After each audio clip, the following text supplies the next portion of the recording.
As usual, behind the microphones, Stig Nordahl. and Per Olav Ravlo. This is actually a bit unusual. We're together, but we're speaking English, and there are no guests. Yeah. Well, at least not this far. Let's get everybody up to speed. So the two of us has been making a podcast in Norwegian called Jerngrep. So, let's try a rough translation for our international listeners. The English name would be Iron Grip. Yeah, at least a very firm grip. Yeah. And why that name? Well, heavy metal and hard rock has held us in its firm grip or iron grip since we heard the first songs. Yeah. And ever since we've been working with hard rock and heavy metal in radio, record shops, we've been writing reviews, doing interviews, going to concerts, buying albums. Well, actually since the early 80s. Yeah, so finally it was time for us to make a Norwegian podcast about hard rock and heavy metal. And as a podcast team, the two of us have been making 104 episodes. An episode each week for 2 straight years. This is actually our first international edition of Jerngrep or Iron Grip, but the bad news is it's also the last, actually. Oh, yeah. So this is just a way of celebrating our 2 years and the series in a special way. So we decided to share our exclusive conversation with journalist, writer, and we must say, living legend Mick Wall. The one and only.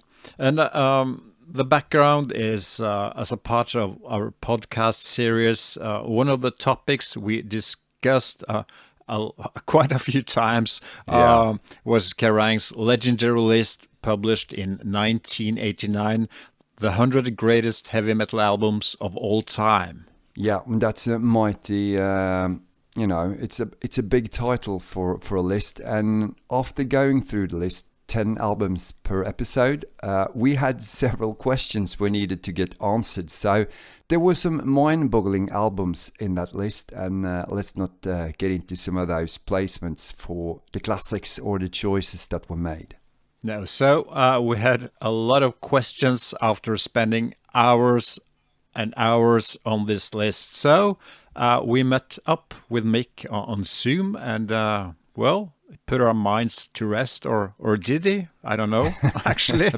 Peace of mind. And also he talked about his books, new projects, classic stories from his Kerrang days, and concert experiences with Jimmy Page and... more people, and he had some great amusing stories. So let's stop it right there, push the play button, and enjoy the whole conversation. From the two of us to all of you, enjoy. We are more than pleased to welcome to the show maybe our main source for getting info about our favorite hard rock and heavy metal bands back in the 80s through Kerrang and Monsters of Rock on Sky Channel. The legendary Mick Wall. Welcome, Mick. Hi guys. Hi Stig. Hi Olaf. How are you doing these days? Good. Clinging on, Who knows? I might be gone tomorrow. Could happen. You don't know. Have you used your time efficiently? You're a very busy guy who's written tons of books and articles and done, everything. Have you used, let's say the pandemic to something interesting there? Yeah. I've written 4 books during the pandemic. Wow. I'm working on 3 more right now that are at various stages. The 4 books I did, I ghosted a memoir for Doc McGee. Famously was the manager of Bon Jovi, Motley Crue. These days he manages Kiss. But of course, famous drug smuggler, and has managed 1 million famous bands. What else did I do? I put together the Ronnie James Dio memoir, Rainbow in the Dark, which came out last summer. That was based on Ronnie's own handwritten memories, which I was then able to take, and using a vast archive of interviews that Wendy Dio had, and also my own huge archive. I mean, I first met Ronnie and Wendy when Ronnie first joined Black Sabbath in 1980. I was their PR, and I'd known Ronnie and worked with him off and on ever right up to when he died. So I was able to take all that archive. Wendy's archive is like a museum. She's got everything he ever did, TV, press, and a lot of notes Ronnie had made for how he wanted, some of the other chapters to go that he hadn't had time to finish, and put all that together. That was a joy. I've also, one of the other books I did is about to come out, I think in March. They're talking about maybe April, but we're pushing for March. And that's a collaboration I've done with a guy called Stephen Wilson, who very famously, his band Porcupine Tree, for many years were going to be the next Pink Floyd, and then he walked out on them just as they were starting to get really super big, and started a solo career. And Stephen and I have been talking for a long time about doing something together. And then when the pandemic hit, suddenly none of us have anything to do. And he got in touch with me and said, look, my album's been put back, the tour is cancelled. What do you say we try and do this? So I'm very excited. The doc book is amazing. There are so many outrageous stories. The Dio book was amazing because it was very heartfelt and strange having to work on that book, but very beautiful. The day I finished it was so bizarre. I mean, you can see I live on a farm, and that's, I don't know if you can see, but that's my view out my window. Yeah, it's beautiful. The day I finished, it was raining, and a huge rainbow appeared in the sky, overlooking the valley, and it was enormous. This huge rainbow. So I took a picture of it and sent it to Wendy. So they're all wonderful, but this Stephen Wilson book, it's different to anything I've ever worked on. Stephen is a writer, and he didn't want to do I was born and then this happened and then that happened. He wanted to do something really kind of meta, to use a buzzword right now. He wanted to do something a bit like his music that kind of worked on different levels, wasn't necessarily chronological. So we did that. It's coming out in March. It's called Limited Edition of One. And there'll be a regular book. There'll be a special edition with lots of extra stuff in it. Then there's going to be like a super deluxe edition, which will have lots of extra stuff in it, plus music. So it's quite an extraordinary thing. And then, of course, I guess you guys have heard there's going to be a new Porcupine Tree album in the summer. Right. So there's a lot of stuff going on. As I say, I've been working on other stuff since we finished that book a few months ago. Yeah. Can't wait to read the books. How many books have you written by now? Do you keep count on that? No, I don't. I mean, I'm guessing 30. I don't know. There are books I wrote years ago, which I did under different names. Purely for the money, short books, fan books of pictures. There were some books I did. I wrote some books about footballers. Some books I did collaborating with people like Malcolm Doane, and weird things. I did one in America on Bruce Springsteen, which I've never even seen. They didn't even send me a copy. Really? So I did a lot of what I call shit work in my early career. So I don't know. I don't know how many books I've done, but proper serious books, 20. Yeah. So, of course, we're interested in reading your new books. But if you would recommend maybe like 3 books that you still enjoy or are proud of your vast publications there. Well, first of all, I got to tell you, there's a lot of books I did that I'm not proud of, but there are quite a lot now that I'm very proud of, and one would be Led Zeppelin, When Giants Walk the Earth. It's a great one. Thank you. In 2018, brought out a new edition of that. Because it was 10 years since the original book. It was 50 years since the first Led Zeppelin album was made. And I went back and interviewed a lot of people, and we added about another 45,000 words to the original book. Oh, yeah. There were certain people that wouldn't speak to me first time around, but in the years after the book came out, they read the book and came to me and said, oh God, if we'd known it was going to be like this, we would have spoken to Jason Bonham, Phil Carson, who was the president of Atlantic Records outside America.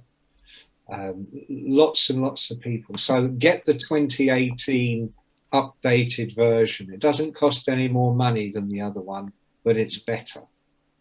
So I picked that.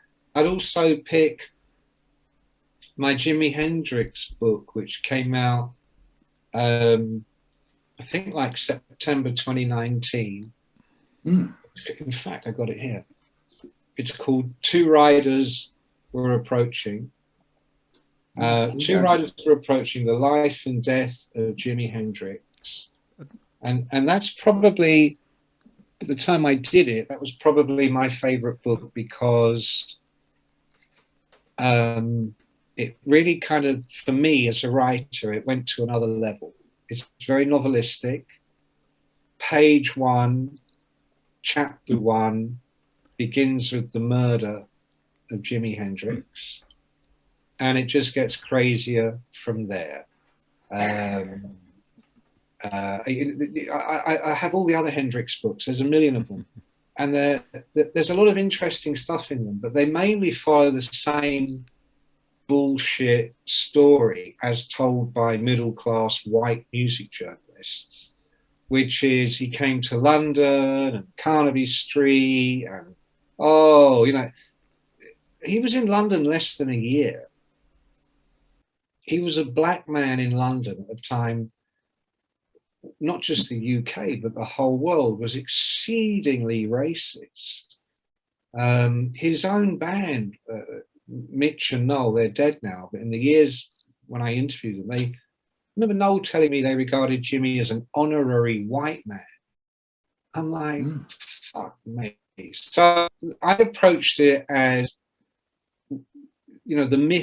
the mythology of Jimi Hendrix that exists in all the other books is basically bullshit. It is not how Jimmy would have told his story. He came from a terrible background. Mother was a whore, dad was a fucking alcoholic. And go back in the generations. These were poor people of color in America at the time of lynchings and segregation and degradation. So I really I do it with all my books. All my books, I throw out everything that anybody's ever said, because everybody just repeats it. It's like, sure. Led Zeppelin, a good example would be the band broke up because John Bonham died. You're going to read that in every book you've ever read about Led Zeppelin, but not mine, because it's bullshit. Ask yourself this. If after Led Zeppelin 2, John Bonham had died, let's say a car crash, would Led Zeppelin have broken up? Not on your fucking Nelly. Not in a million fucking years. They broke up because they were already dead. They hadn't been a functioning proper band for years. Bonham dying was the last straw. Metallica. Oh, they when Cliff Burton died, they carried on because that's what Cliff would have wanted. No, it fucking wasn't. Cliff was plotting to get rid of Lars from the band. Cliff was plotting to bring in Dave Lombardi. You have to look at all the existing material and just go, what's my job here? Just to repeat all this bullshit or to actually put some thought into it? And that's kind of how I approach all my work. It doesn't mean I'm always right, but I think what I have over the other journalists is they've always been music journalists. So number one, they're fans, which I'm not. Number two, they've never actually worked in the business, which I have, and I do. I've worked at record companies. I had my own publicity company. I've worked with some of the biggest artists in the world. I've worked in management. I've worked in television and radio. So, Hendrix. Third one, honestly, guys, there are so many. There really are. I mean, my AC/DC, I think, is fantastic. Same with Metallica. Run to the Hills is one of my favorites. For me, no. No? No. It's a good book, but Zeppelin shits all over it. Hendrix shits all over all of them. But it is a good book. I'm proud I did it. But no, it's not a Mick Wall book. It's an Iron Maiden book. I would choose The Doors. I would choose The Doors. In terms of artists, in terms of me, I would choose my book Paranoid. Black Days with Sabbath and other horror stories. Yeah. I'm working on a new one. Which I'm going to make available via my Patreon site. It's going to be strictly limited edition, 250 copies, signed and numbered. And when they're gone, they're gone. I'll be announcing details on that literally in the next week or two. Oh, exciting. Before we get to the list, let's talk a bit about your new podcast. You just started the Mick Wall podcast. Is that something you've been thinking about for a long time, or is it just because you had more time during the pandemic? Or no, really, I've been to. podcasting for years. The first serious podcast, there were some before, radio stations I worked for and things like that. The first serious podcast I did was Dead Rock Stars, which came out in 2018.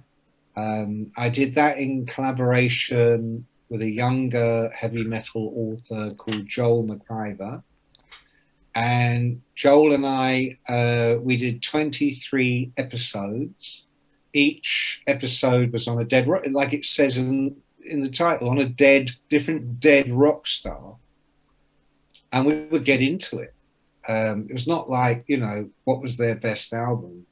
It was tell us some fucking stories you've never heard before, which is what I'm good at. So we did 23 of those, and then we kind of fell out because he was getting on my nerves and I was getting on his nerves. And then I had various offers to do more, but 2019, I was traveling all the time. I'm so glad I did, because we had no idea the pandemic was coming. Sure. But I did 3 tours in 2019. I was in America a lot of the time. And so although people were talking to me about doing podcasts, I wasn't in one place long enough. Because in those days, you'd go to a studio. Dead Rock Stars, we went to a proper studio. We had a producer.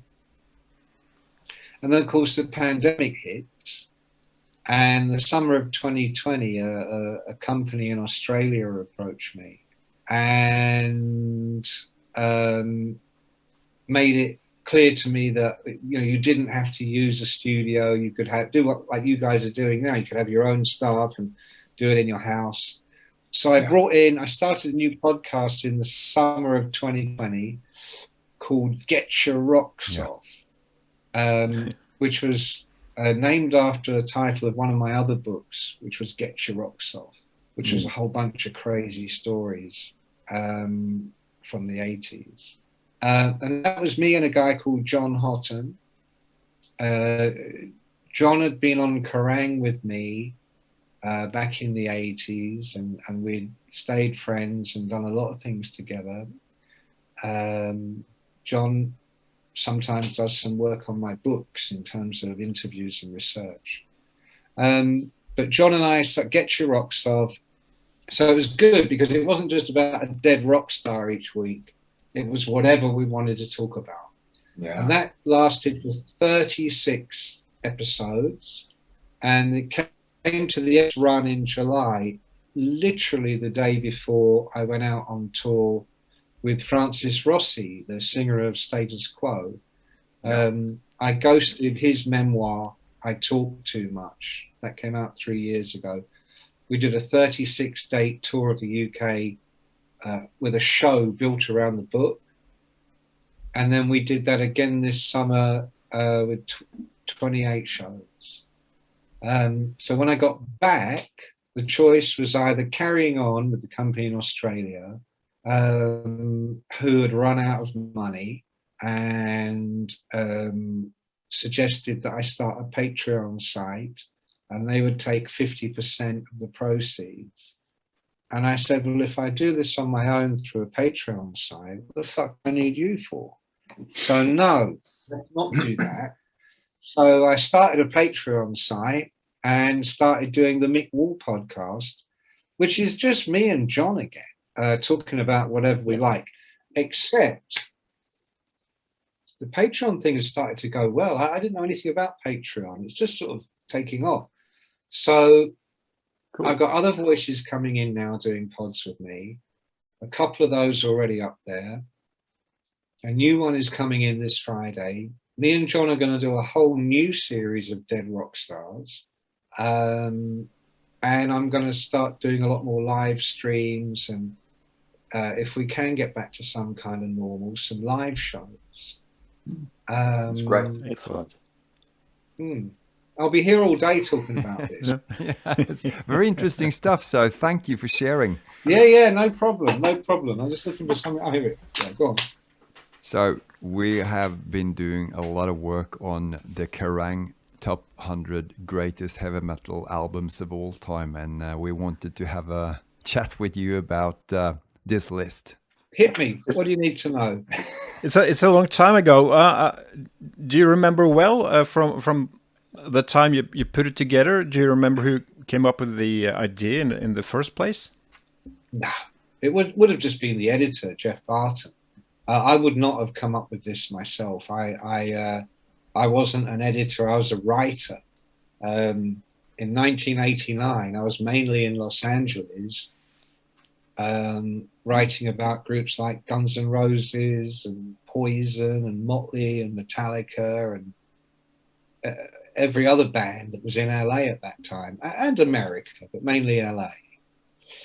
So no, it would have just been the editor coming up with an idea. Lists are always big with magazine editors. If they can't think of what to put on the cover next issue, they go with the 100 greatest TV shows, the 100 greatest footballers, the 100 greatest movie stars. You know, it's just a bullshit, easy idea.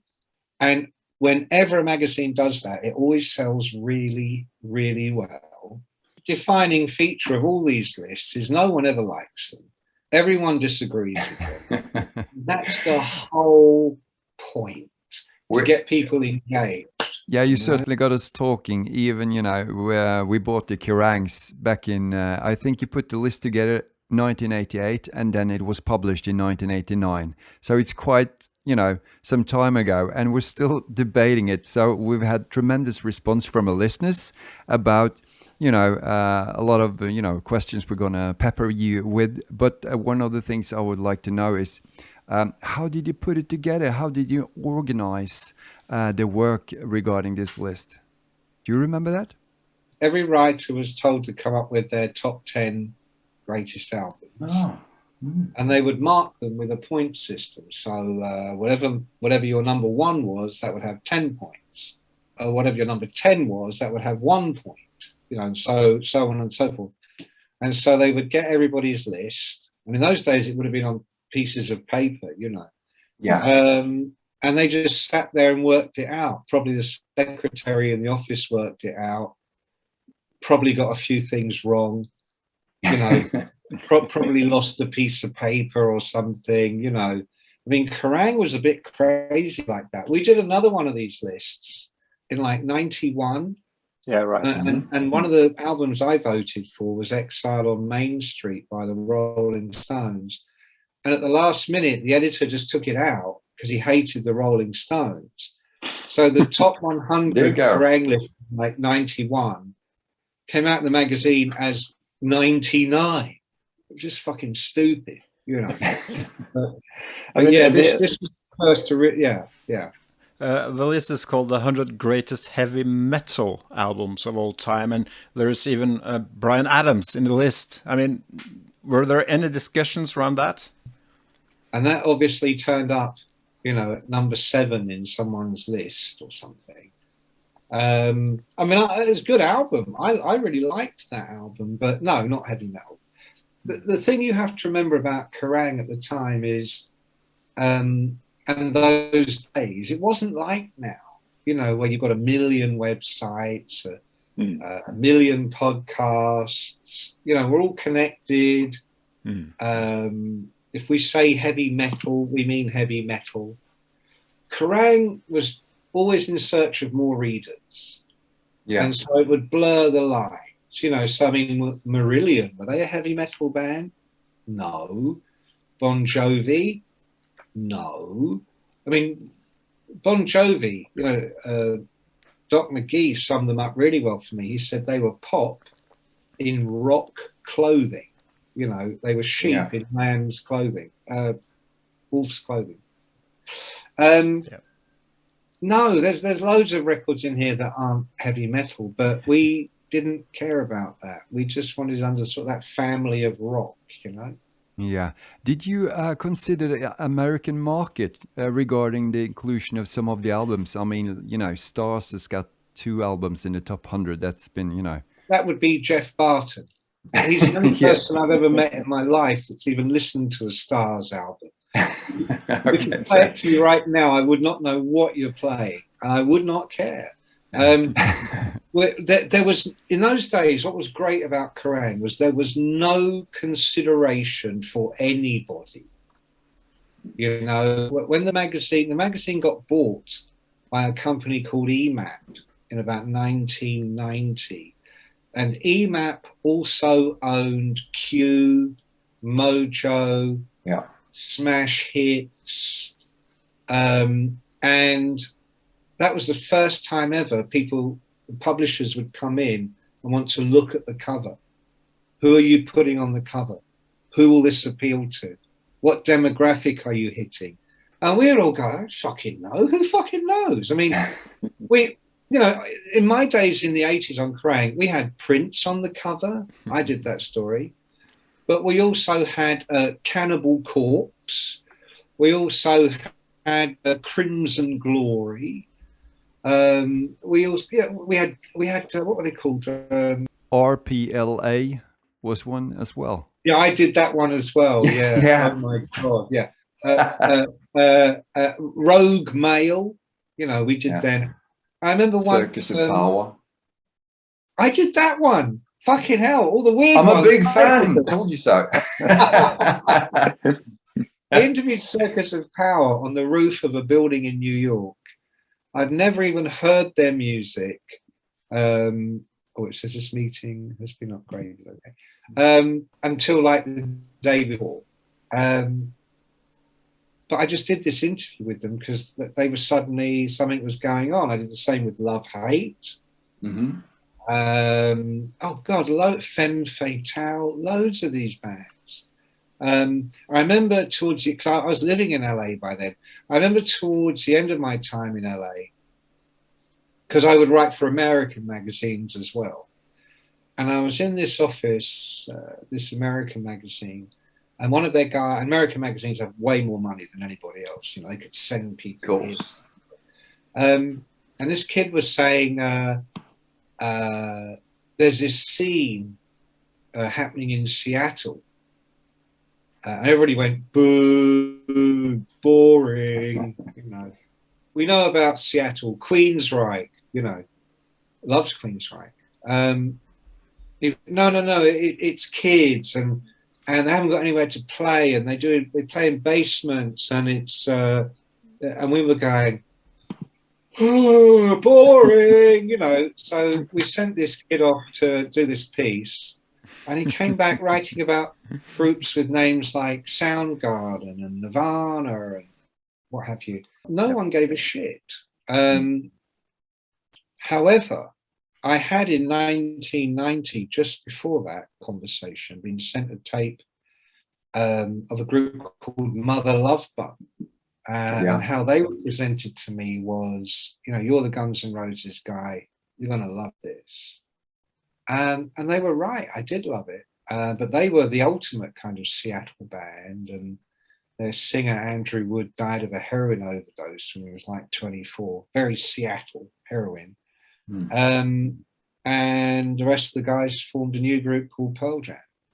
Yeah. So there was a kind of an overlap, but Kerrang truly didn't take anybody or anything into consideration, and that's why I loved it. It's why I loved it. We had this little corner room in a building. Sounds magazine made all the money. Record Mirror magazine made all the money. They had all these other magazines that made lots of money, and we were just completely left alone in this kind of space on a different floor to everybody else. And we would just play really loud music, get really fucking drunk, smoke joints, argue and fight, and bands would come in.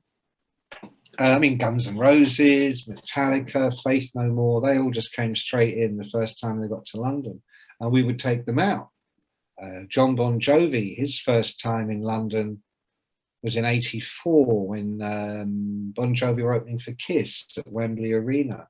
Yeah. And it was 2 nights, I think they did. On the second night, they had a big party, Kiss, and none of Bon Jovi could get in. But Kerrang always got in everywhere. You know, there would be the guest list, and then there would be the Kerrang guest list, because heavy metal wasn't popular. All the other music magazines weren't interested. Radio and TV people totally not interested. Kerrang, can we bring 12 friends? Yes, you know. So John Bon Jovi came with me as my +1. Sounds like great times. So when it came to compiling this list, there were no guidelines whatsoever. I mean, there are best of albums or live albums. And because of that, none of us thought it was any good either. We all went, oh man, that's shit. What the fuck happened here? Stars? Are you fucking kidding? Fucking Barton probably had them at #1. Yeah. When you noticed bands like Iron Maiden so far down the list, what did you think about that? Did you care at all, or? I have to tell you, I didn't care anything about this list. You know, it just we went the very next week we were doing something else. You know, but looking at the list again, I mean, I would have looked at it at the time, and I would have got very frustrated and just thought, "Fuck this." But looking at it at the time, I mean. Am I surprised? I'm surprised. I'm surprised that they've got things like Killers in there, because, you know, there are loads of much better Iron Maiden albums than that. I'm surprised how many live albums there are. I'm surprised there wasn't a rule saying you can't have any live albums. But there, like I said to you, there were no rules. It was give us your top 10 favorite albums, and if 9 of them happened to be live, then that was fine. I'm going to go up here's a few I can only guess that certain writers went insane and made it their #1. Legs Diamond. Yeah. I've never heard that record. And that's a good one. Is it? Yeah, But if you think would you call it the 33rd greatest heavy metal album of all time? No. Not that far up the list. I don't think it should even be on the fucking list. No one's heard it apart from you. Whoever voted for it. Let me see what else here. Hang on. Sex Pistols at number 13. Yeah. Now, I first heard the Sex Pistols when I was 18, and they released Anarchy in the UK as a single in the UK. And a dear friend of mine, Pete Mikowski, who was a sounds writer, a superstar writer in those days, and did all the heavy metal stuff. You know, people like Richie Blackmore loved him. Pete was doing, you know, Rainbow and all these amazing bands when punk was at its height. But like all music journalists back then, he would be sent loads of records. You know, record companies didn't go, well, he only writes about heavy metal, because Pete would write about other stuff too. But mainly he was rock and metal. And I was around his house and he played me this single, and I just thought it was the greatest thing I'd heard for ages. Heavy metal, though, no, I never listened to the Sex Pistols and thought, this is some fucking cool heavy metal right here. I mean, I just don't know why that is even in there. Imagine they had that in there, and 2 years later they took out my Rolling Stones album. Let me see what else here. I tell you what, I was quite pleased to see. I don't. For me, it is not even close. Probably not even in the top 10. But number 4, Montrose, the first Montrose album. I love that album. But I wouldn't consider it the 4th greatest heavy metal album of all time. But I guess more than one person voted for it. I think you have to remember the times. Back then, there was it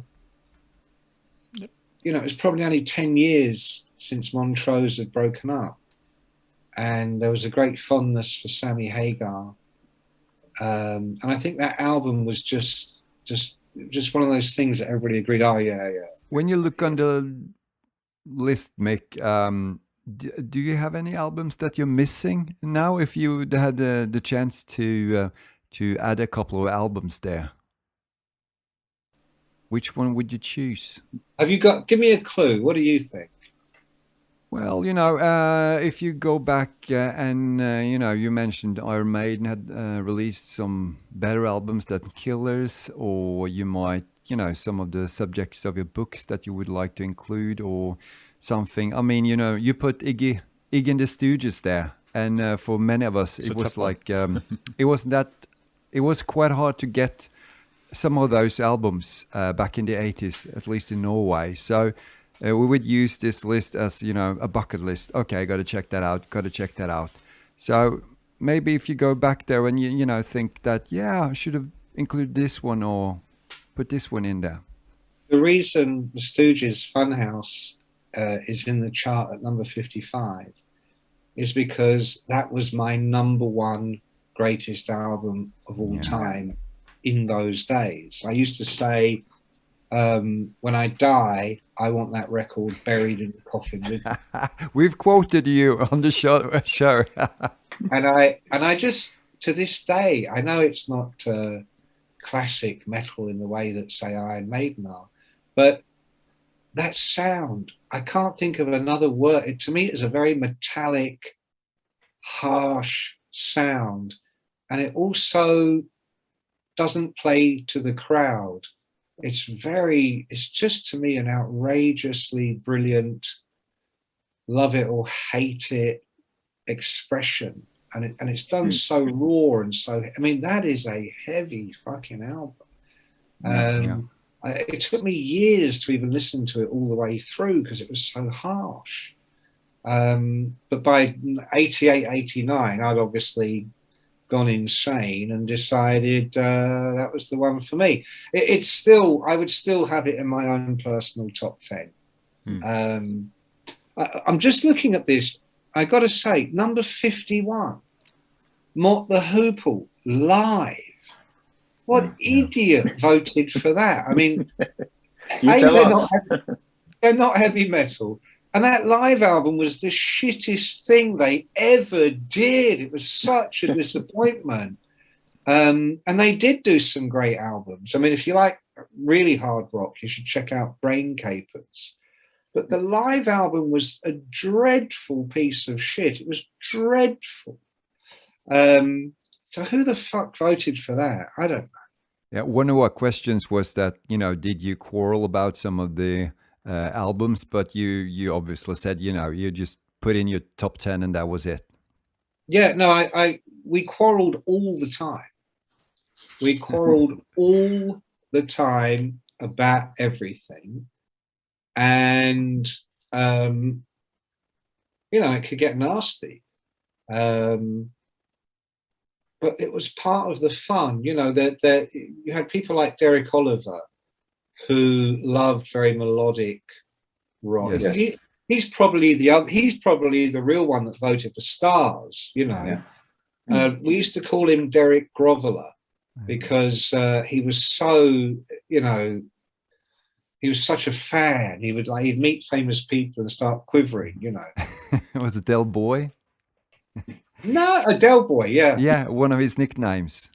Yeah, that was the one in the magazine. The one behind his back was Derek Groveler. There was, Xavier Russell, who invented the term thrash metal. It sometimes gets mistakenly attributed to Malcolm Doane. Malcolm was a very dear friend of mine. But he didn't come up with the term thrash metal. That was Xavier Russell. Thrash was very much a word he used. He wasn't much of a writer, but he really knew his metal and a fantastic personality. But everybody had their sort of divergent tastes. Dante had a fixation with Kiss and Motley Crue. Dave Dixon was more sort of Hanoi Rocks and that kind of thing. I became known as like the Iron Maiden guy, but that was only because they were like the biggest metal band in the world at the time. I had been writing about music since I was 19. I was 25, nearly 26 when I started at Kerrang. I'd worked in the music business. I wasn't a fan anymore. It doesn't mean I didn't love music.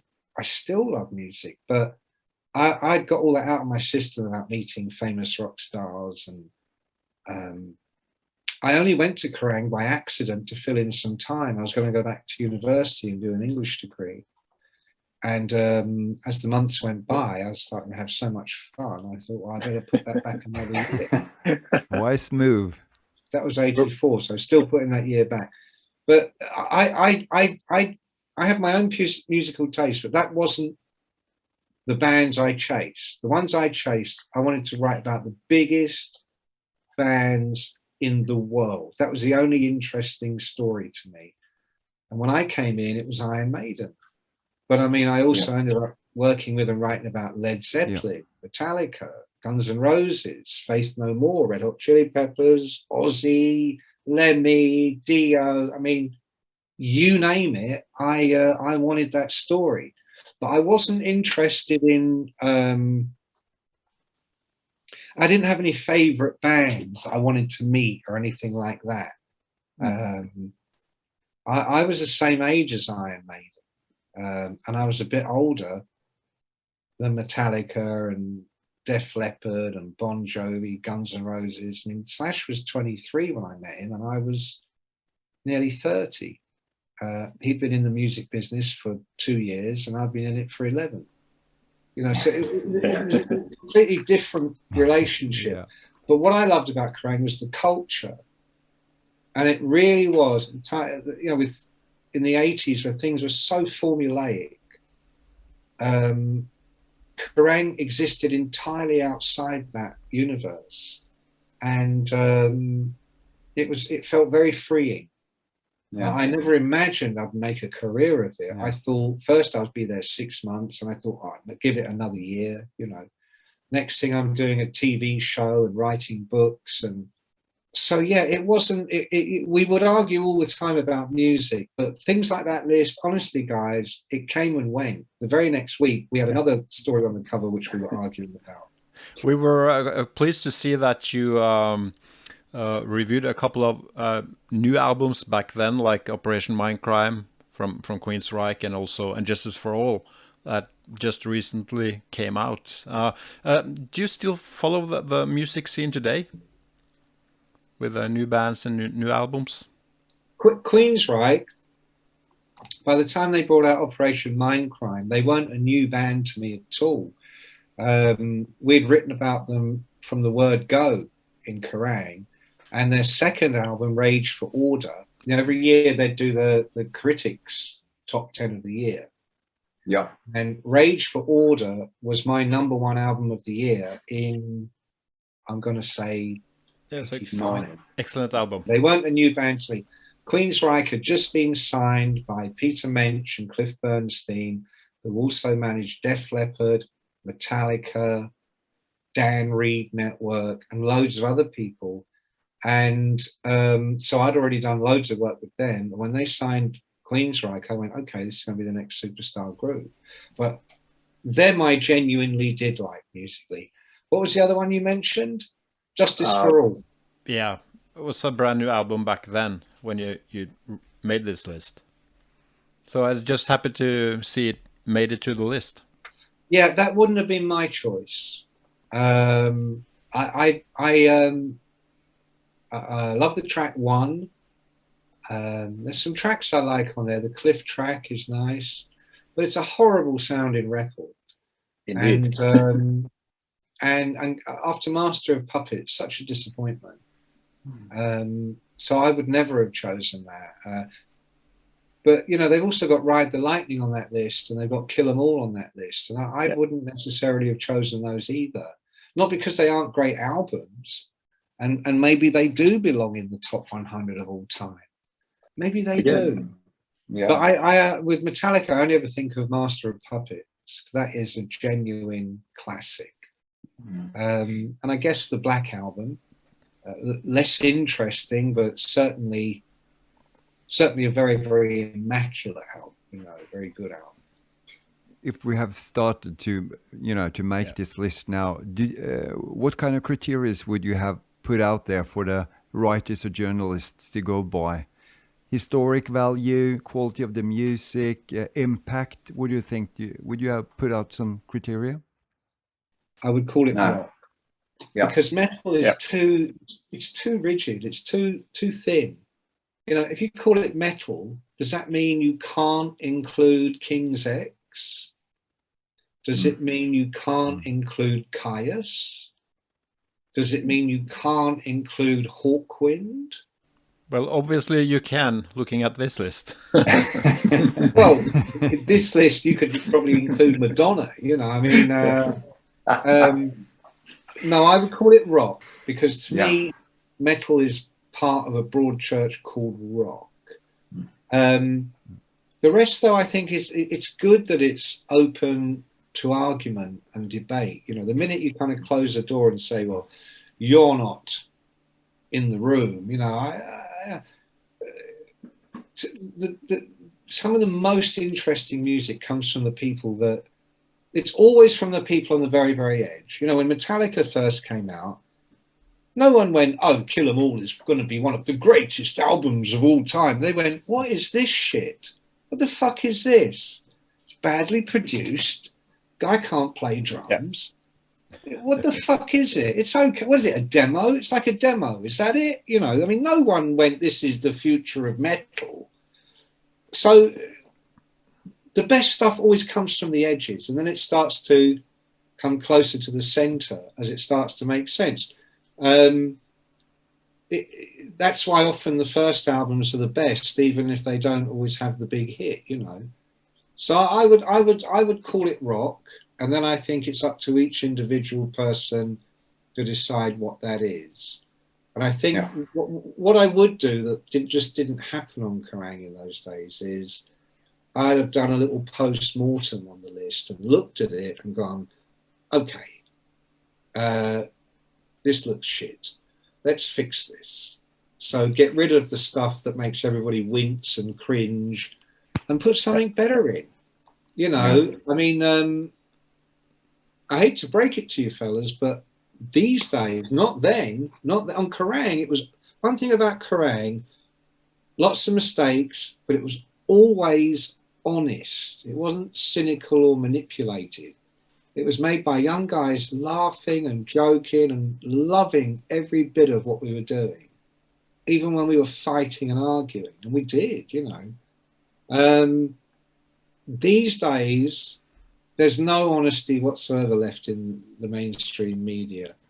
I did, in an early issue of Classic Rock magazine when I was the editor, I think we did a list like 100 greatest vocalists of all time. And I can't remember if this is right, but I think it was David Coverdale who came in at #1, and some fucking guy chose Liam Gallagher. So he turned up in, you know, like number 27 or something. And I just went, fuck this. This is bullshit. Because it's like a letters page in a magazine. You know, people don't realize, but those have to be treated like any other story in the magazine. They have to entertain you, and they have to reflect the identity of the magazine. And the thing about these lists is that one we're looking at today, that's a real, true, honest list. None of us knew what the other ones were voting for. Only Jeff and his secretary would have put it all together from what we voted. And as you can tell, it goes all over the place. It's a fucking joke because it's real. I changed the classic rock list because it just, like this, you just went, oh, are we really going to run this? Let's run something really fucking good that people can get behind. So I chucked out Liam Gallagher. And I think, and we didn't want to go Robert Plant or Bruce Dickinson. We didn't want to go too obvious. We wanted to be a little bit surprising. But I love Coverdale's voice, but he's not the greatest rock singer. Are you fucking kidding? Of course he's not. So in the end, I think we went with Paul Rodgers. He ticked a lot of boxes. He wasn't the obvious choice to a lot of our readers. They would probably have preferred Glenn Hughes or Ronnie Dio, both of whom would have been right there in the top 10, you know. But we were trying to establish an identity for the magazine. We were trying to say, don't feel uncomfortable buying this magazine because you're only going to read about Iron Maiden and Judas Priest. You're going to read about a lot of stuff. Free, Bad Company, Zeppelin. You know, it's going to be a broad spectrum, but it will be about rock, and you bet there'll be metal in there as well. I think the first few covers of classic rock, and I did them all, was Guns N' Roses on issue 1, Black Sabbath on the cover of issue 2, Bon Jovi on the cover of issue 3, Iron Maiden on the cover of issue 4. I think maybe Aerosmith, I can't remember, on the cover of issue 5. But we were trying to appeal to that end of the musical spectrum, but try and keep it broad, because we were, in those days, we came out once every 2 months, and it was always going to be the last issue until they found out what it was selling, and they go, okay, you can do another one. You know, it was really tentative. So we knew if we put Bon Jovi on the cover, at least the fucking thing would sell. There'd be loads of other great shit inside, you know. What do you miss most from the times at Kerrang offices? It seems like one hell of a job. It was incredible. I mean, you don't really realize at the time. Well, you kind of realize, but it's only you look back and you go, fucking hell, you know, those were such different days. I remember, I'll give you one typical day. I loved the early years, 84 for me, early 80s, mid 80s. I think after I went to LA in 89, 90, I started to lose my shit. I went a bit mad. But all the 80s, from sort of the early to mid 80s onwards, were fantastic. I remember one day, my best friend on the magazine was a guy called Stephen Jewell, who did the design. Crusher. And we nicknamed him, as a joke, Crusher, because he looked in those days like your boring auntie. He had these old lady glasses. He'd wear a jumper with a tie.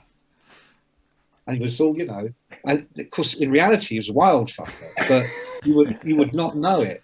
So as a joke, we go, yeah, he's Crusher, because he looked like Aunt fucking Mabel, But we created a monster, within a year or two. He had become this person called Crusher, and he really transformed, Well, he used to make me laugh and laugh and laugh, and we used to sit opposite each other.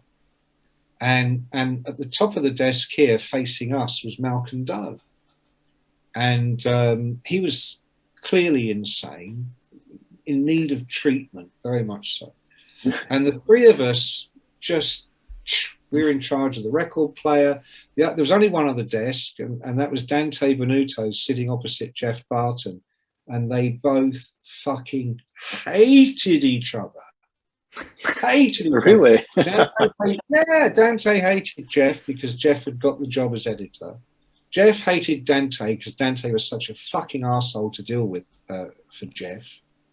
But in fairness to Jeff, it was the sounds guys, me, Jeff, Mikowski, that even came up with the name Kerrang. We all worked on sounds, and sound to do metal, punk, reggae, all kinds of stuff. And different guys in the office would kind of represent different music. And as a joke, purely as one of those where you're bored in the office, bit of a joke, if you rang sounds, the switchboard would just put the call through to any phone, just randomly. So wherever you were sitting, you would pick it up, and whoever was ringing sounds, you got the call.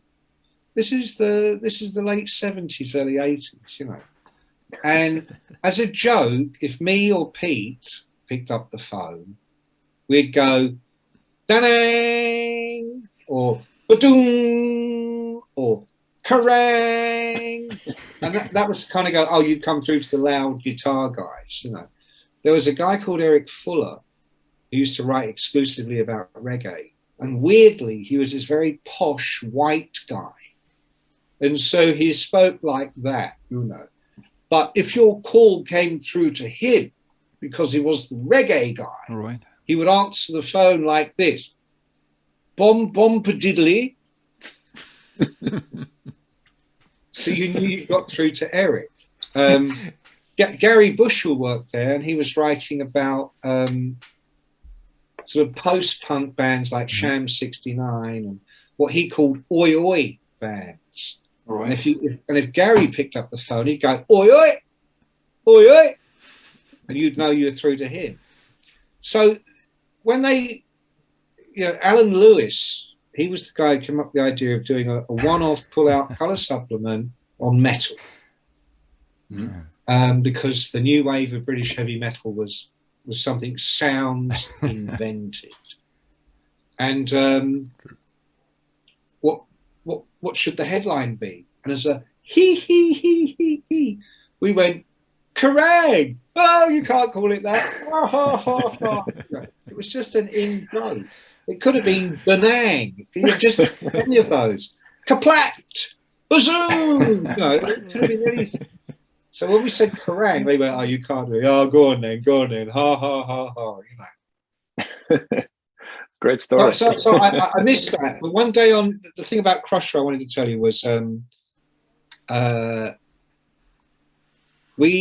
stayed at his flat for a while in '84 in my early days. I had nowhere to live. And we would get the bus into Covent Garden, very cool part of London. And we'd arrive about 10:30 in the morning, just as they were unbolting the doors of the pub. There were two pubs right below the office. And they were used to Crusher coming in, even in the days when he looked like Aunt Mabel. He would walk in, and by the time we got to the bar, they would have two whiskies on the bar. And me and him would go like this. rock, and knock them back. And then at lunchtime, we'd go out for a drink. And you could open our, we're on the first floor, you could open the office windows, and literally opposite was the pub. And so we would stand outside, and if there was anything urgent, they would go, Mick, there's a phone call, or whatever, you know, and you go back. And then in the evening, we'd go out for a drink, and then a gig. And like I said, every club in London had a Kerrang guest list. So I didn't have money, but I could get by, literally I could get by on 50p a day sometimes, because people were always coming by the office, record companies and people, and they would buy you something, buy you a sandwich. Or but this particular day, which I will get to eventually, it was Christmas '84. And record companies have been sending bottles of champagne.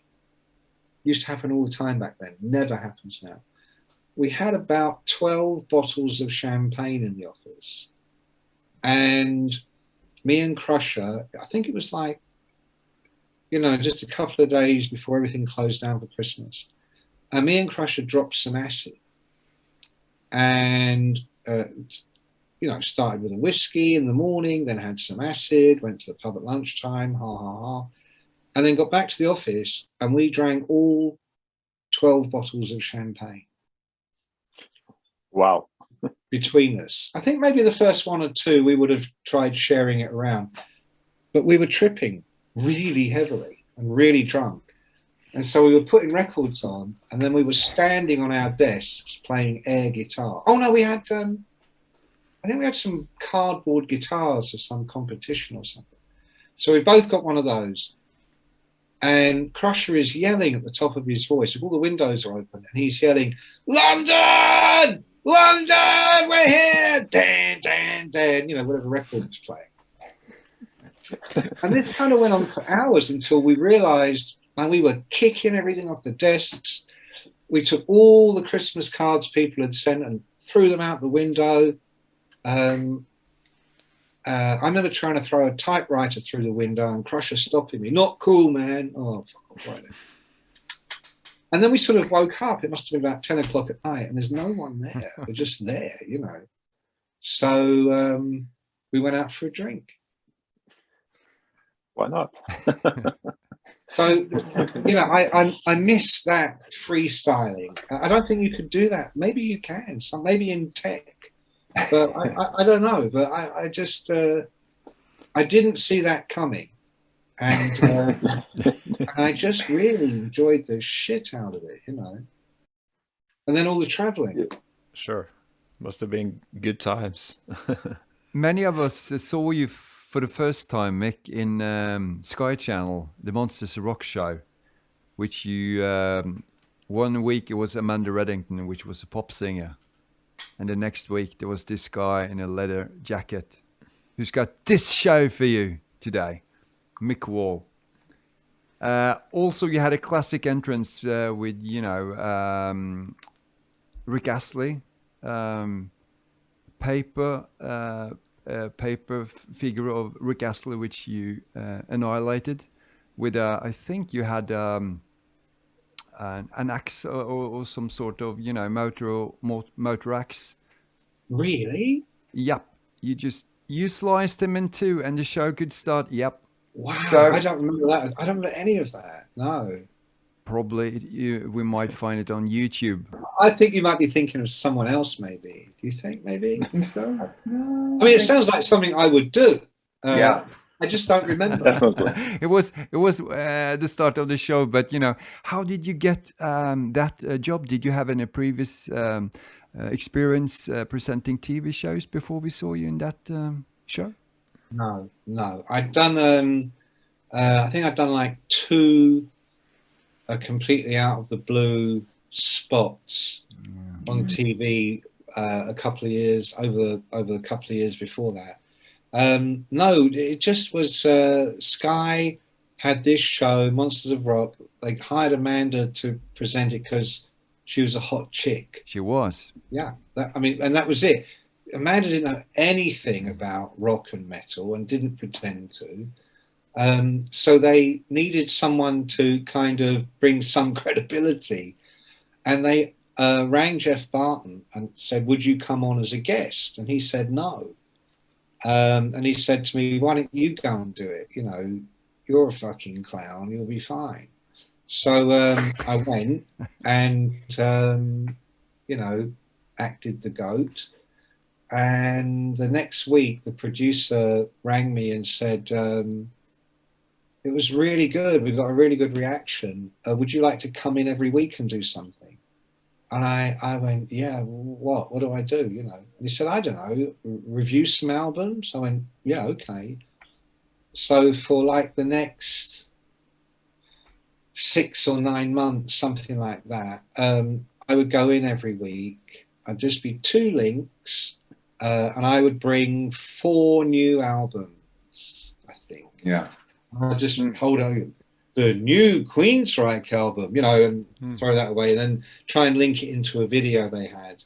And then very occasionally they'd have someone in, like, through me, Ozzy, Yeah.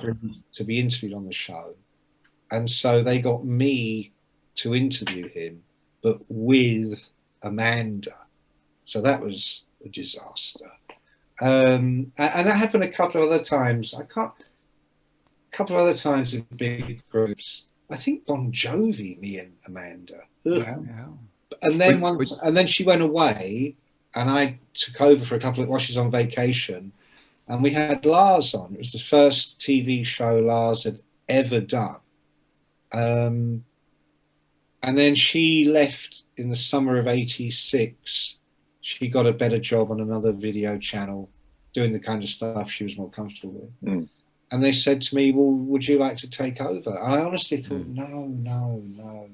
I mean, I went, yeah, because I've learned, no matter what you're thinking, just say yes. You say yes, something might happen, and it might be terrible, but it might not. If you say no, that's it. It's finished. A couple of weeks back, someone posted a clip where you were interviewing Tony Iommi and Tony Martin, and you wrote in the comments field, "I can't remember any of this." You must have done very many interviews. Yeah, I wrote a story about that era of Black Sabbath for a German magazine a couple of months ago. And if I'd known that, I'd have gone on YouTube and tried to find that clip and just spark some memories. I have no memories whatsoever of that. It was the highlight of the week for a lot of us because, you know, after a while there, you got some really great guests. I remember Jimmy Page releasing his Outrider album. That was exclusive with you.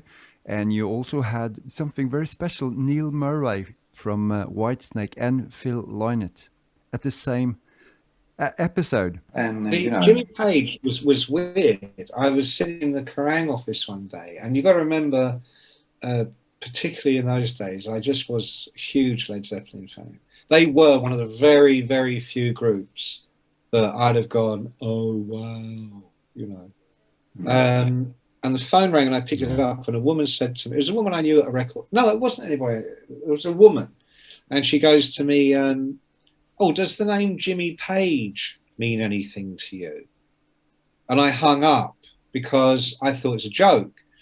And we would play jokes like that on each other all the time. There was this writer who worked on Record Mirror who we hated. He was a terrible, horrible guy. He was obsessed with Kate Bush. And we once rang him and pretended to be the record company, asking him if he'd like to interview Kate Bush. And he nearly went insane with delight, you know.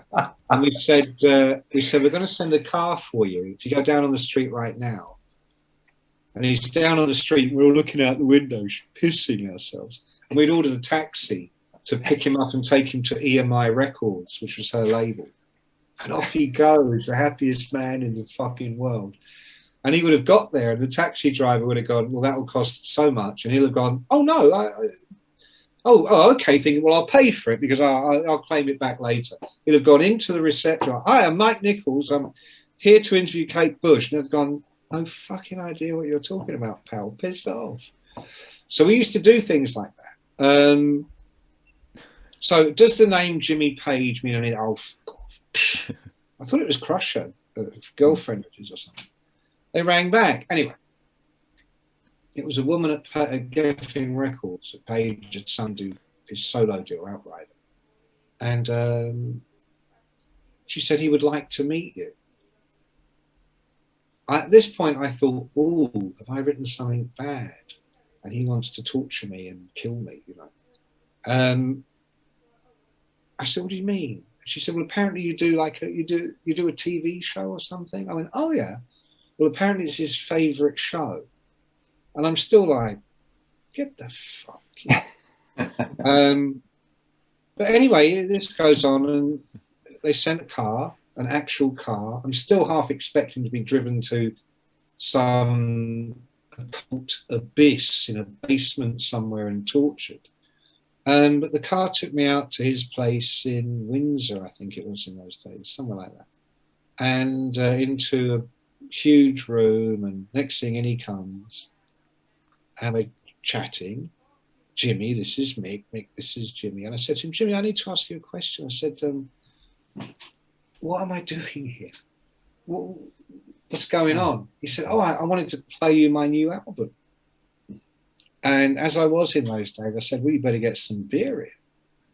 And literally went to his private studio, and literally, I'm going to say 2 minutes, maybe it was 10, but a huge plastic tray appeared by my side with beds of ice and like 12 cans of Pilsner lager buried into the ice. And then they brought one for him. But what was his called? His was non-alcoholic lager. Oh. I don't know what it was called, Kestrel or something. You know, I don't know what it was called. And I sat there with him while we listened to his album. And it turned out Geffen wanted him to do shit tons of interviews. He didn't want to do any. And he said, how about if I do just one with this bloke, Mick Wall? I see him on the telly. And it turned into, I interviewed him for the cameras. I did an audio for radio, no podcasts in those days. And I did one that was transcribed and turned into a story they could send to magazines around the world. And we had to do that over a period of weeks. And I was at his house all the time. And we became very good mates. It was really funny. He was so funny. Not at all as you'd imagine. You know, Robert Plant can be quite pretentious. You know, he wants you to understand he's a great artist. Page is a great artist who doesn't really think about that when he's out with you. He wants to have a good time. I remember I took him to, he rang me one day and he said, I hear Alice Cooper's doing a secret show at the Marquee in London. This has got to be 89, whenever this came out, that era. And I went, is he? He said, yeah, can you get me in? And I went, yeah, of course. So he turned up at my little flat in London in this huge car. I want to say Rolls Royce, but I don't know. It was like that. Chauffeur. By now he's back drinking. Bucket of champagne. Off we go to the Marquee. Just a club, you know. And so he comes in as my +1, Mick Wall +1. So we go in, and the Marquee had some stairs up to the balcony, which was the best spot to watch, but always packed. And it's the secret show by Alice Cooper. You're going to get 400 people in there. It's fucking rammed, you know. But I said to Jimmy, look, we'll just fight our way to the balcony. We'll be okay. No security. I'm the security, you know. And as I'm going through the crowd, excuse me, you can see people going, oh, it's Jimmy Page. And they partied like this. And on the stairs, they partied. And you could literally, it's very loud. You know, you can't actually hear every word, but you could see them going. And they were kind of going, it's Jimmy Page. And a guy. There's a guy. And there's Jimmy Page. And we go up to the balcony, right to the front, because people go, fuck, you know, it's Jimmy Page and a bloke, you know. So we get to the balcony and I go get him a drink.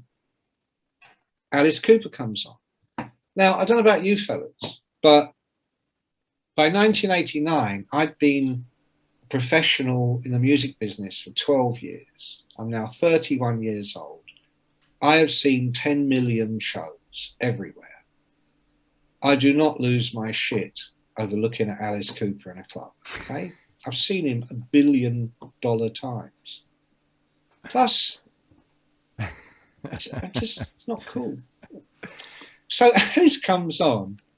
Let's say it wasn't School's Out. So he comes on, does school, dan da dan dan da dan dan da dan, big opening, and I'm stood there like this, you know, you know. Jimmy's standing next to me. He's like this, dan da dan dan da dan dan da dan. And I'm thinking, embarrassing, you know.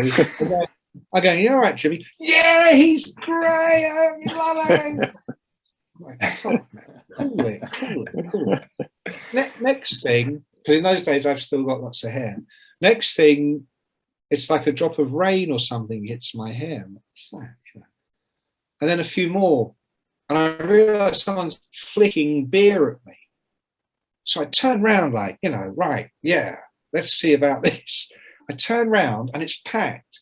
And like packed in here, over there is Lemmy. And he's got a beer. Yeah. And he's going, fucking and he went, Jimmy. And I went, I know. And he went, fucking yeah. I went, well. So Lemmy forces his way through. Jimmy still, dun da dan, dun da dan, dun da dan. And I go, Jimmy, you know, I went, let me introduce you to Lemmy. And Paige goes, Lemmy, I've always wanted to meet you. And Lemmy goes, oh, Jimmy. So, yeah, very strange. Let's wrap it up. Speaking of Jimmy Page, I mean, Led Zeppelin, Physical Graffiti is on the first place on the list. Is that a worthy winner? Yeah. I mean, there are others. I would say so. I mean, I think Led Zeppelin are the ultimate heavy rock band, put it like that. To me, they were the ultimate expression. I don't think anybody's come close to touching them. They've been more extreme. They've been better lyricists. But no, I think they reign supreme. But, you know, on a last note, so I really got to go. That thing about, is it heavy metal? Possibly my all-time favourite record. Definitely another one I'd want in that coffin with me. Is Dark Side of the Moon by Pink Floyd. Yeah. Is that heavy metal? No. But the world I came from, those things overlapped, you know, because Floyd was, okay, progressive, psychedelic, experimental, album-oriented, anti-authoritarian. I mean, they were amazing.